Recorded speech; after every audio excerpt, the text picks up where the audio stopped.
Am I the a-hole for not paying any more towards our daughter's wedding after she cut pieces off her mother's wedding dress for her own? Original post. My wife made her wedding dress with her mother. It's very sentimental to her and she was very proud of it. It was simple but freaking gorgeous. She has always said she would love for our kids to wear her dress at their wedding. We had 3 daughters, 34, 30, 25, and 1 son, 28. My wife made it known that the dress was not to be altered, except to be taken in/let out so it could be kept and reworn. Our youngest daughter didn't wear it. Our daughter-in-law wore it for their reception and our son held it up against him for some pre-wedding bridal pictures so he wasn't left out. He totally rocked it. Oldest daughter wore it for her wedding. We've offered some financial contributions to all our children towards either school, a wedding, or a house down payment. Our daughter Olivia has asked for help paying for her wedding. The wedding is in the beginning of August. A few months ago, Olivia asked my wife if she could use the dress for her wedding and my wife gave her the dress so Olivia could get it fitted with plenty of time.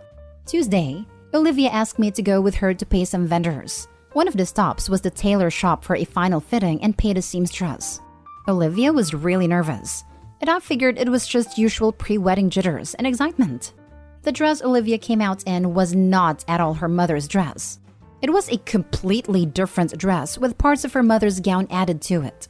She took the straps, the sash, the train, and the embroidered top skirt and had it added to this new dress.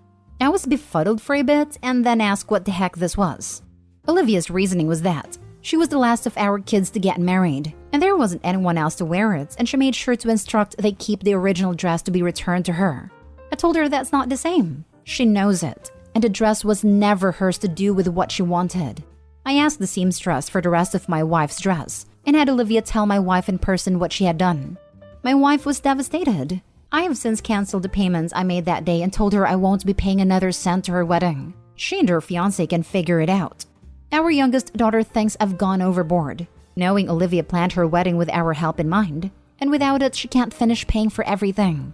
Olivia's future in-laws also agreed with that. They can't afford to help and suggested I should pay, and then we just go low contact with Olivia. I've told them both that Olivia took something irreplaceable from her mother for her own vanity. I know we originally offered to help with the wedding, but I think Olivia's actions warrant canceling that offer. Am I the a-hole? Now for the top comments before reading the updates. Not the a-hole. That was hugely disrespectful to your wife. The dress didn't even belong to your daughter. If they can't afford a big wedding without your help, then they can downsize the wedding. Exactly. It doesn't matter that your daughter is the last one to use the dress. It doesn't give her the right to destroy/alter it. She should have discussed it with your wife first, and then abide by whatever decision your wife made. She arbitrarily made a decision to ruin the dress. Not stay home. She might not even have been the last. What if there was a granddaughter that was especially close to her? Or she and Opie wanted to renew their vows and she used the dress. Opie is in no way not an a-hole here. Or God forbid she wanted to be buried in it, and her daughter just figuratively shouts all over it. The daughter ruined something her mother cherished because she wanted a better wedding dress. And why the heck didn't she ask? It's because the answer would have been no, and she's damn well aware of that. Don't be an Olivia. Not stay home. She tried the old ask forgiveness not permission for a reason. This is clear by her being really nervous to show you the dress. I'd imagine she also showed you first so she could try to soften the blow to your wife. This was premeditated, which makes her an a-hole. Due to her not respecting you or your wife with her choice, I don't think you're in the wrong for pulling your support from the wedding. Tell her she already has your entire contribution in fabric. Not even an ounce of me thinks this wasn't calculated. The dress may be salvageable, but it won't be the same. It won't be OP's wife's dress and the daughter just doesn't seem to care. She ruined something irreplaceable. She took what she thought was a calculated risk, but man, she's bad at math. Obviously not the a-hole, but the gall of the in-laws. They didn't butt in to be peacemakers for their soon-to-be daughter-in-law. I could appreciate that. No, they just wanted your money and openly admitted by suggesting low contact after. Olivia a-hole, in-laws a-holes, youngest probably just trying to help. You and your wife not the a-holes. Emotionally, it isn't the same, I know. But if you have all the pieces, a good seamstress can probably resemble it to look original. I got the original dress back, but not all of the pieces. Not without having Olivia take her dress apart. Best we could do is give a picture of what the dress used to look like and highlight the missing pieces to be remade. Now for the first update. Thank you everyone for the responses. My wife and I will look at more of them tomorrow and discuss the subject further. Just want to address a misconception. We have not gone low or no contact with Olivia. Her in-law suggested it, and that is insane. My wife's initial reaction to finding out Tuesday was not to go to the wedding. That was said in anger and not a done deal. It would probably depend a lot on Olivia's handling until then as well. Taking her dress she paid for would hurt our relationship with her, just as much as not paying for anything else. Which is why we are discussing our options and skimming comments for things we have not thought of and are doable. Now for the second update. My wife and I are reading as many comments as we can. She appreciates the concern and support. For those saying the dress wouldn't be worn again anyway, she has this to say. It's not about whether or not it would be worn again. If none of my children asked to wear it, I would still keep the dress for me. My mother taught me everything I know about sewing. We spent months picking out fabrics and doing trial and error on practice dresses as we made mine. It was mine. It was my one prized possession that held incredible memories for me. I've thought of having it put in my casket with me because once I'm gone, the person it mattered to is gone. However, I would have worn it again. Our 40th anniversary is in a couple years and I was very much looking forward to recreating our photos. It may seem like I'm choosing my dress over my daughter. I'm not. It is her deceit, indifference, and her blatant lack of remorse that I am hurt most by, and having a hard time with. It is the underhanded ways she thought to address the issue. It is the fact she will not apologize and have a conversation with me, but is only worried about the rest of her wedding items being paid for, and pinning it until after her honeymoon. I did not raise her to be like that. I would have loved to help her make designs for the dress she picked out if she had asked, and she knows this. I have never denied her help in her life, nor has our help come with conditions. Today we'll take my wife's dress to the seamstress that has the Franken dress to see what can be repaired. My wife has said the sash and train are most likely lost as the fabric of the gown was cut and the seams undone properly. Paraphrasing here, not up to sewing lingo. Unfortunately, even if it can be restored or parts of it, Olivia is currently not wanting to give up the dress after the wedding. She wants to keep hers and is imploring her mother to understand since she kept her wedding dress for so long. We don't want to lose our relationship with our daughter, but we both agreed there need to be consequences, and there isn't really any moving forward if Olivia isn't willing to budge on anything. Next story. Am I the a-hole for calling off my son's camping trip after he ruined a painting that I drew for my wife? I, male 39, married my wife, female 36, 4 months ago. I have a son named Elijah, age 16. He and my wife have this tension between them that started right after she moved in with us. He complains about how she enters his room all the time and invading his privacy and touching his stuff, but my wife says she's just cleaning it for him. He also complains from being forced to eat what she cooks, but my wife says she's just trying to get him to step away from unhealthy fast food and snacks, and get used to healthy homemade meals. The fighting became constant even before the wedding. Then at the wedding, he complained about being excluded from pictures and food he wanted to have, but my wife said she had nothing to do with it, and that Elijah was looking for something to hold over her head. Now, since we're on summer break and he has plenty of free time, I signed him up for a 2-week camping trip and paid for everything. He was supposed to go next week, but a couple of days ago something happened. It was my wife's birthday. As a gift, I drew a painting for her and gave it to her during dinner.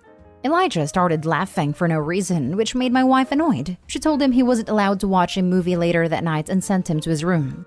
He wasn't happy with us, and he threw a temper tantrum and said he didn't do anything to deserve a punishment. Then in the morning, my wife woke me up yelling, saying the painting I gave her was destroyed with car oil. She kept saying Elijah did it.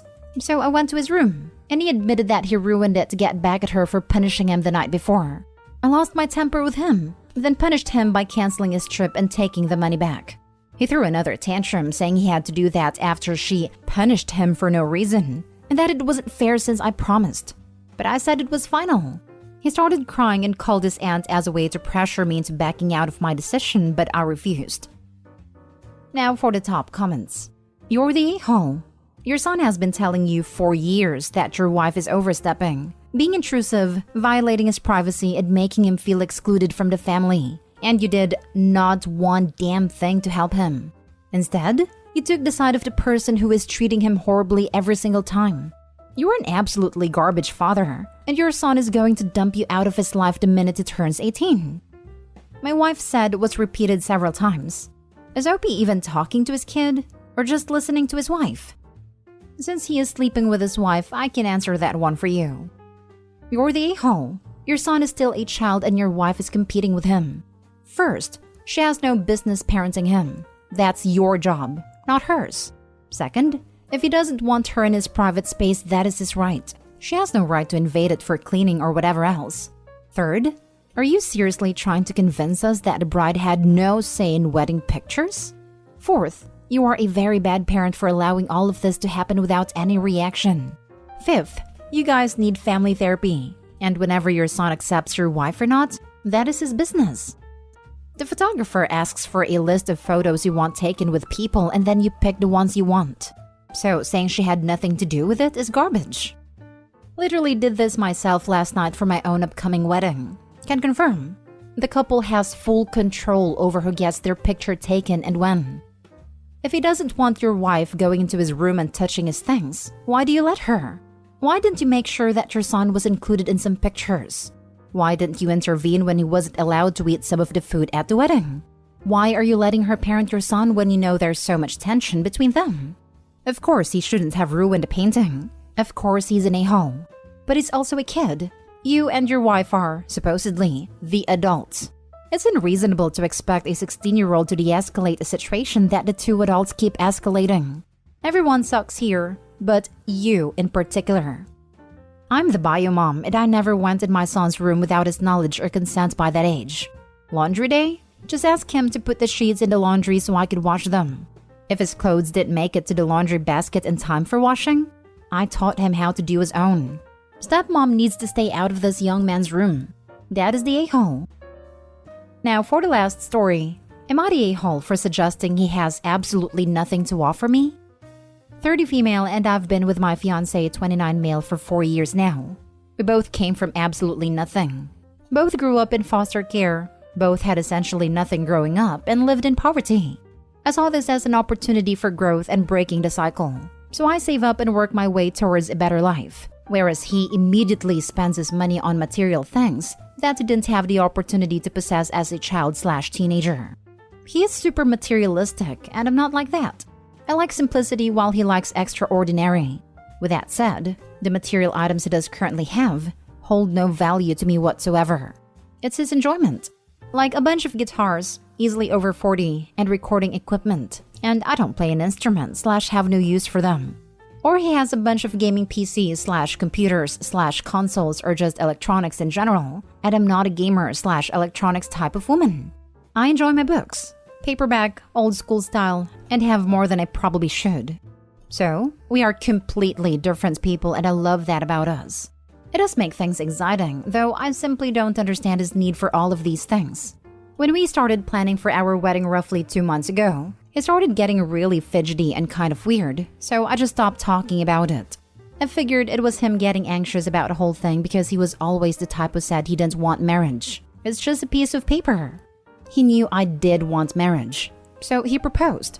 I didn't think he ever would and never pushed the subject. I was super taken aback by it because I never thought that would happen. So anyways, he gets weird. I stopped talking about the planning because I didn't want to push it and scare him off. But a few days later, he says he wants to talk and brings up me signing a prenup. Which that in itself didn't really bother me because, well, to be frank, I have much more than him and it would safeguard me. But then he made a comment, not trying to be a prick I don't think, saying, I don't want to lose all my stuff if we ever divorce. This is what angered me, because, well, now you're insinuating that I'm that type of woman after everything. And knowing that I am a very simplistic person who has no desire for material things. So I get a little heated, nothing extreme, and say, what exactly do you have to offer me in the event of a divorce? Your guitars that I don't want? Your electronics that I have no use for? I don't want your things. He immediately deadpans me and says, I can't freaking believe you would make out like I have nothing to offer. The truth of the matter, though, is that I have much more to offer financially. I would be the one losing in the end. I have a business. I own my home. I have a hefty bank account. While he has barely $9,000 saved and jumps from job to job. Am I the a-hole for suggesting he has nothing to offer me? So the dude brings the subject up, insinuating you would try to take his stuff, then gets angry when you say he has nothing you want? You are not the a-hole. He absolutely is. And you should consider that a red flag and be on the lookout for more. Those red flags are included in the prenup. She should get the prenup to protect her assets. And at that point where he sees that he gets nothing, he'll probably try and talk her out of it. Prenup, prenup, prenup. Have your attorney in on the making of this document. You need to be well represented because from where I sit, you have the most to lose. And just a guess here, but when he sees your asset list, he will say, "Oh, prenup? We don't need no prenup, babe." Get the prenup, otherwise you're the a-hole to yourself. You might also consider couples premarital counseling and a sit down with a financial planner to help work out how you and he will handle shared financial responsibilities. Good luck. I think you're looking at this from the wrong angle. If you're the saver in the relationship, he will profit from you in a divorce. Get a prenup to protect yourself from his spending. Opie recognizes this. What Opie doesn't recognize is the fact that her fiancé really doesn't want to get married. That is the largest red flag out there. Yes, he never wanted to get married. He proposed out of nowhere and is now manufacturing a big argument that's well known to be a relationship killer. Sounds like he feels trapped and is gnawing off his own foot now. Opie, you need to rethink being in a relationship with someone who doesn't share the same goals/values as you. I don't mean about different hobbies, but you and your partner have vastly different ideas about money and marriage, and your communication needs work too. You're not the a-hole for getting offended by what he said, but you're taking the low road and you need to pull up fast. Get premarital counseling. You need to discuss all the issues you're not on the same page with your partner on instead of pretending it all work out.